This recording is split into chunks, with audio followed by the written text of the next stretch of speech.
আসসালামু আলাইকুম। একটা জিনিস কি জানেন? কখনো কোনো মানুষের সৌন্দর্যের প্রেমে পড়বেন না। বাহ্যিক সৌন্দর্যটা না অস্থায়ী। এটা আজকে আছে কালকে চলে যায়। প্রেমে যদি পড়তেই হয়, তার মন মানসিকতার প্রেমে পড়বেন, তার বিহেভিয়ারের প্রেমে পড়বেন, তার আচার আচরণের প্রেমে পড়বেন, মানুষটার যে আচরণ সেটার প্রেমে পড়বেন। কেন জানেন? তার কিছু কিছু জিনিস থাকে, মানুষ সেটা কখনোই চেঞ্জ করতে পারে না। যেমন ধরেন কিছু মানুষ সবসময় মানুষকে হেল্প করে, দেখা যায় যে সে সব সময় প্রতিনিয়ত ট্রাই করে আরেকজনকে হেল্প করার, খুশি করার। কিছু কিছু জিনিস থাকে, মানুষ সবসময় এরকমই থাকে।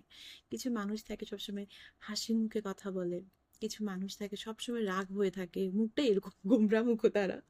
আর কিছু মানুষ থাকে সবসময় হি হি হা হা করে, আমার মতো। ঠিক আছে। আবার কিছু মানুষকে আপনি দেখবেন, এটা সবসময় ঝগড়ার মুডে থাকে, ঝগড়ুটে টাইপস। এটা হচ্ছে তাদের অভ্যাস, তাদের স্বভাব, এটা তারা কখনোই চেঞ্জ করতে পারবে না। তো এরকম কিছু কিছু জিনিস থাকে, মানুষ কখনোই চেঞ্জ করতে পারে না। তো যদি প্রেমে পড়তে হয়, এইসব জিনিসের প্রেমে পড়বেন, কারণ এগুলো কখনো চেঞ্জ হবে না, সবসময় সেম থাকবে। আর যদি আপনি কোনো মানুষের সৌন্দর্যের প্রেমে পড়েন, সেটা বেশি দিন টিকবে না।